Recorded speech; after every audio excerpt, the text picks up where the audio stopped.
BJP নেতৃত্বাধীন NDA জোটকে সরকার গঠন করতে হলে নির্ভর করতে হবে রাজ্যভিত্তিক দলগুলোর উপর।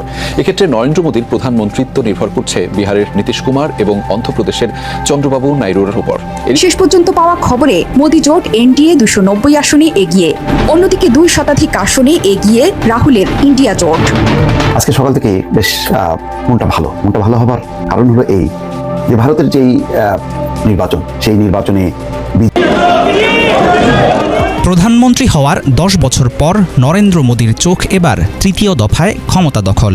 হিন্দু মুসলিম বিভাজন, নাগরিকত্ব আইন, বিরোধীদের গ্রেফতার, গণমাধ্যমের মুখ বন্ধ করা সহ তার বিরুদ্ধে রয়েছে অসংখ্য অভিযোগ। তারপর আসসালামু আলাইকুম প্রিয় দর্শক, ফাইনালি চলে আসলাম আপডেট ও গুরুত্বপূর্ণ কিছু নিউজ নিয়ে আপনাদের মাঝে। প্রিয় দর্শক, অবশ্যই ভিডিওটি শেষ অবধি দেখবেন।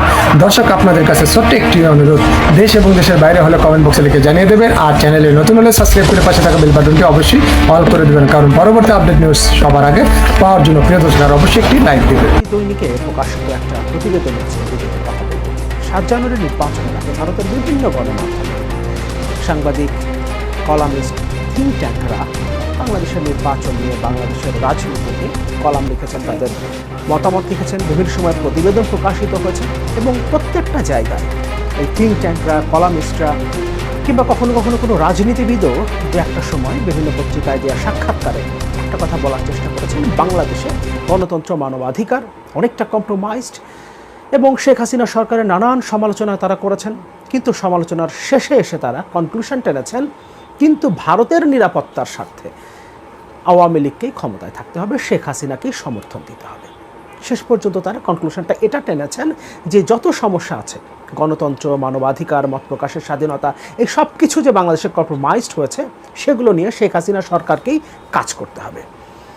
অন্য কোনো অপশন বাংলাদেশে যদি ক্ষমতায় চলে আসে তাহলে সেটা ভারতের নিরাপত্তার জন্য হুমকি হিসেবে দেখা দেবে।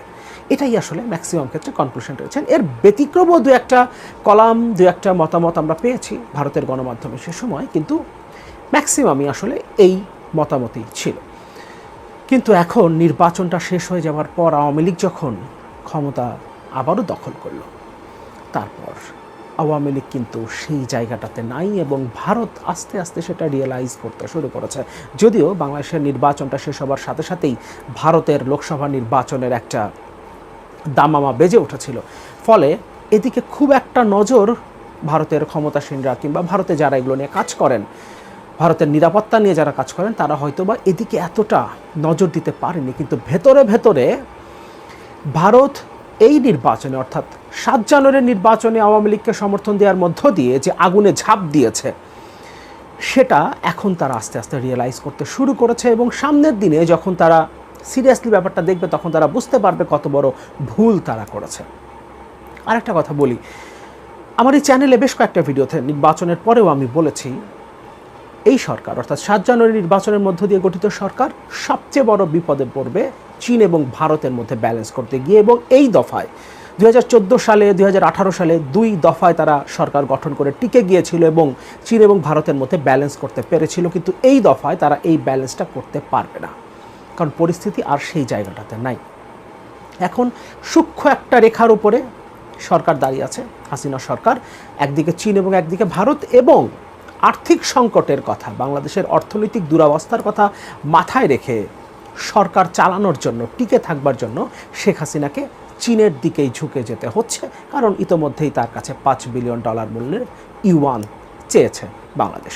এবং পরিষ্কারভাবে বোঝা যাচ্ছে তারপর আস্তে আস্তে চীনের ফুটপ্রিন্ট এমনিতেই বাংলাদেশে অনেক বাড়ছিল, আশঙ্কাজনকভাবে বাড়ছিল, কারণ চীনের ফুটপ্রিন্ট কোনো দেশে বাড়া মানেই সেটা একটা আশঙ্কার বিষয়, এবং সেটা সামনের দিনে আরও দ্রুত গতিতে বাড়তে থাকবে। এবং সবচেয়ে বড় রিস্কের জায়গা ভারতের জন্য তিস্তা প্রকল্পে চীনের ইনভলভমেন্ট, এবং যে সাহায্যটা এখন বাংলাদেশের সরকার চীনের কাছে চাইছে, সেটা যদি চীন দেয় তাহলে সম্পর্কটা যে জায়গায় যাবে চীনের সাথে বাংলাদেশের, তাতে তিস্তা প্রকল্প আজ হোক বা 5 বছর পরে হোক, আওয়ামী লীগ বা শেখ হাসিনা যদি ক্ষমতায় থাকে, তাহলে এই প্রকল্প চীনের হাতেই আসবে এবং এটা ভারতের নিরাপত্তার জন্য, ভারতের সার্বভৌমত্বের জন্য একটা ভয়ঙ্কর হুমকি তৈরি করবে। এবং আমি আমার ভিডিওতে এই কথাও বলবার চেষ্টা করেছি এই পরিস্থিতিতে বাংলাদেশের সরকার, শেখ হাসিনা সরকার যখন চীনের দিকে পুরোপুরি ঝুঁকে যাবে, তখন ভারতের সমর্থন তারা পুরোপুরিভাবে হারাবে, সম্পূর্ণরূপে হারাবে। এখনও ভারত দোদুল্যমান অবস্থায় আছে। আমরা নির্বাচনের আগে দেখেছি তারা মুখে কিন্তু কোনো কথা বলেনি। 2014 সালে 2018 সালে তাদের অবস্থান ছিল পরিষ্কার, তারা স্পষ্টভাবে আওয়ামী লীগের পক্ষে তাদের অবস্থান জানান দিয়েছিল, কিন্তু এবারের নির্বাচনের আগে কিন্তু তারা পরিষ্কারভাবে সেই জানানটা দেয় নাই, যেভাবে পরিষ্কারভাবে চীন এবং রাশিয়ায় সরকারের পক্ষে অবস্থান নিয়েছিল। তারা ভেতরে ভেতরে কাজটা করেছে, সমর্থন দিয়েছে আওয়ামী লীগকে, আবারও ক্ষমতায় রাখতে সহযোগিতা করেছে, কিন্তু তাদের ভেতরে দোদুল্যমানতা ছিল। এবং এইবার যখন চীনের দিকে পুরোপুরিভাবে ঝুঁকে যাচ্ছে হাসিনা সরকার, অর্থনৈতিক সংকটের কথাটাকে মাথায় রেখে তখন পুরোপুরিভাবে ভারত আওয়ামী লীগ সরকারের উপর থেকে সমর্থন তুলে নেবে এবং সেটাই হবে এই সরকারের পতনের প্রথম ধ্বনি। রিপোর্টটা একটু দেখি। চীন ইস্যুতে ডেকান হেরাল্ডের প্রতিবেদন, দৈত্যকে আলিঙ্গন করছে বাংলাদেশ, শ্রীকান্ত কোন্দাপাল্লি নামে একজন লিখেছেন। একটি সাবমেরিন ঘাঁটি, $500 কোটি সহায়তা, ভারতের শিলিগুড়ির কাছে অবকাঠামো প্রকল্প, বাংলাদেশের সঙ্গে অস্ত্র বাণিজ্য ও সামরিক এক্সারসাইজের মাধ্যমে বেইজিং ভারতকে খুব পরিষ্কার করে তার উদ্দেশ্য সম্পর্কে জানিয়ে দিচ্ছে। তা হলো এ অঞ্চলে ক্ষমতার কাঠামো বদলে যাচ্ছে। বৈশ্বিক ও আঞ্চলিক আধিপত্য বিস্তারের অংশ হিসেবে দক্ষিণ এশিয়া সহ বিশ্বের বেশ কিছু অঞ্চলে চীন তার এ অভিযান পরিচালনা করছে। সর্বাবস্থায় বন্ধু পাকিস্তান ছাড়াও শ্রীলঙ্কা, আফগানিস্তান, নেপাল, মলদ্বীপ এবং ভুটানের দিকে সমন্বিত পদক্ষেপ নিয়েছে। তারা এখন বাংলাদেশের ওপর আধিপত্য বিস্তার ও তা শক্তিশালী করছে। বাংলাদেশের কাছে চীন কমপক্ষে $500 কোটি অস্ত্র বিক্রি করে। বিশ্বব্যাপী যে অস্ত্র বিক্রি করে বেইজিং, তার মধ্যে বাংলাদেশকে বিক্রি করা হয় শতকরা 10%। শিলিগুড়ি করিডোর নেপাল এবং বাংলাদেশকে পৃথক করেছে। এই করিডোর ভারতের বাকি অংশের সঙ্গে উত্তর পূর্বাঞ্চলের গুরুত্বপূর্ণ সংযোগ রক্ষা করে। এই শিলিগুড়ি করিডোরের খুব কাছে তিস্তা নদীতে $100 কোটি ড্রেজিং প্রকল্পে চীন ঘোলা পানিতে মাছ শিকারের চেষ্টা করছে। 2017 সালে ভারতের সঙ্গে দোকলামে অচলাবস্থার পর চীন জামফেরি রিজে একটি সড়ক নির্মাণে অগ্রসর হয় এবং সেটা নির্মাণ করে। এটা শিলিগুড়ি করিডোর থেকে খুব বেশি দূরে নয়। বাংলাদেশে বেল্ট অ্যান্ড রোড ইনিশিয়েটিভ প্রকল্পে বেইজিং খরচ করেছে $400 কোটি। সামনের বছরগুলোতে তাদের কমপক্ষে মোট $5,000 কোটি খরচের পরিকল্পনা আছে। দুই দেশের মধ্যে 20 বছর আগে দ্বিপক্ষীয় বাণিজ্য ছিল $120 কোটি। তা গত বছরে বেড়ে হয়েছে $2,200 কোটি। এর মধ্যে ভারতকে সরিয়ে দিয়ে বাংলাদেশের সবচেয়ে বড় বাণিজ্যিক অংশীদার হয়ে উঠেছে চীন। চীনের সঙ্গে বাংলাদেশের বাণিজ্যিক ঘাটতি প্রায় $2,100 কোটি এবং তা বৃদ্ধি পাচ্ছেই।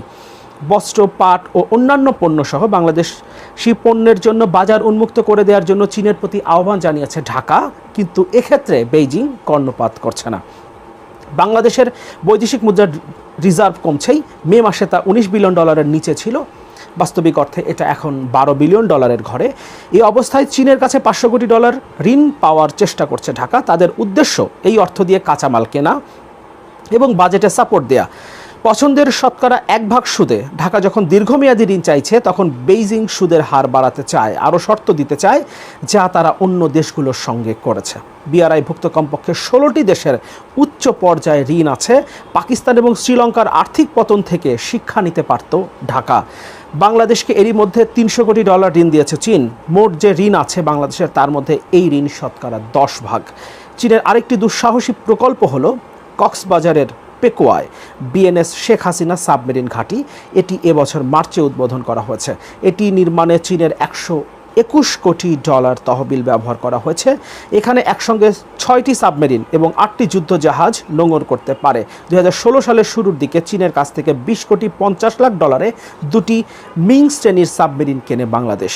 বাংলাদেশের এই চয়েস ছিল বিস্ময়কর, কারণ মিং শ্রেণীর সাবমেরিন 2003 সালের এপ্রিলে যান্ত্রিক ত্রুটির কারণে ভয়াবহ এক দুর্ঘটনার শিকার হয়। এতে থাকা 70 নৌসেনার সবাই নিহত হন। অন্য দেশের অভ্যন্তরীণ বিষয়ে তারা হস্তক্ষেপ করে না, এটা বলা সত্ত্বেও যেসব দেশ তাদের কাছ থেকে ঋণ নিয়েছে তাদেরকে বাধ্য করা চীনের একটি আর্টে পরিণত হয়েছে। এর আগে তাইওয়ান, তিব্বত ও দক্ষিণ পূর্ব এশিয়ার দেশগুলোর সঙ্গে দক্ষিণ চীন সাগর নিয়ে বিরোধে এক চীন নীতিতে অন্য দেশগুলোকে শ্রদ্ধাশীল হতে বলে চীন। বেইজিং শেষের দিকে অন্য দেশগুলোর তাদের নিরাপত্তা নীতি প্রসারিত করার দাবি করেছে। 2021 সালের মে মাসে বাংলাদেশে নিযুক্ত চীনের রাষ্ট্রদূত লি জিমিং ঢাকাকে সতর্ক করে দেন যুক্তরাষ্ট্র, ভারত, জাপান, অস্ট্রেলিয়ার সমন্বয়ে কোয়াডে যোগ দেওয়ার বিষয়ে, কারণ এতে তাদের দ্বিপক্ষীয় সম্পর্ক ক্ষতিগ্রস্ত হবে বলে জানান তিনি। উপরন্তু বাংলাদেশের রাষ্ট্রদূতকে 2022 সালের জুনে বেইজিংয়ে চীনের পররাষ্ট্র মন্ত্রণালয়ের কর্মকর্তা লিউ জিনসং শীতল যুদ্ধের মানসিকতা প্রত্যাখ্যান করতে এবং ওই ব্লক রাজনীতিতে যুক্ত না হতে বলেন।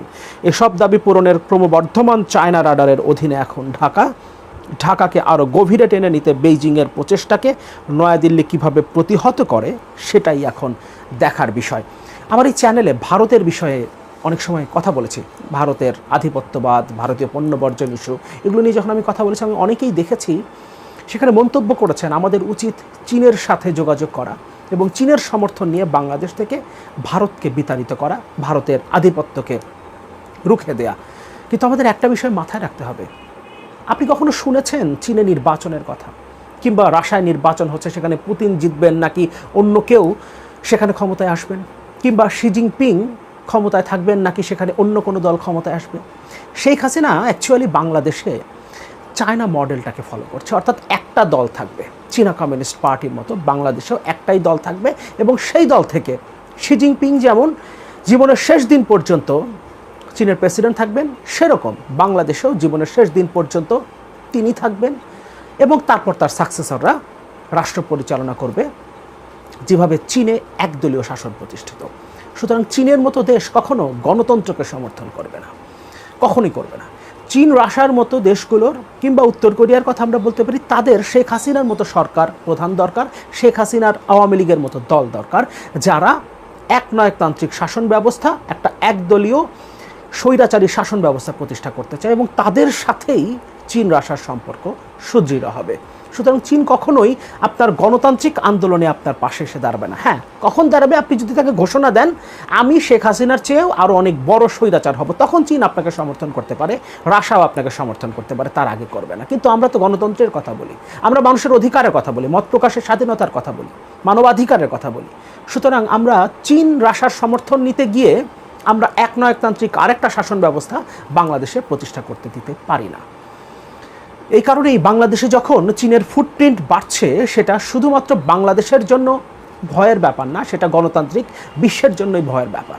এবং এই কারণে এখন গণতান্ত্রিক বিশ্ব, ভারতে ডেমোক্রেসি নানাভাবে কম্প্রোমাইজড, সেখানে বিরোধীদের উপরে নানাভাবে প্রেশারাইজ করা হয়েছে, সেখানে গণমাধ্যমকে নানাভাবে প্রভাবিত করা হয়েছে, কিন্তু বাংলাদেশের মতো এত নগ্ন হস্তক্ষেপ কিন্তু সেখানে নাই।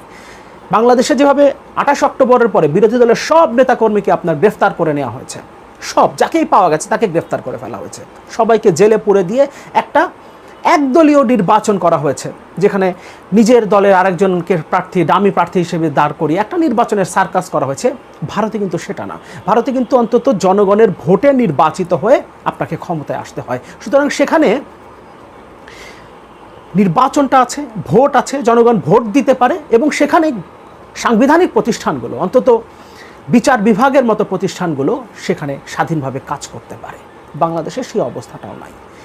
সুতরাং এই পরিস্থিতিতে যদি চীনের প্রভাব বাংলাদেশে বাড়তে থাকে, তাহলে সেটা বাংলাদেশের গণতন্ত্রের জন্য হুমকি এবং সেটা অবশ্যই আমাদের পার্শ্ববর্তী দেশ ভারতের জন্য হুমকি, যারা আগুনে ঝাঁপ দিয়েছে শেখ হাসিনা সরকারকে আবারও ক্ষমতায় রাখতে সহযোগিতা করে।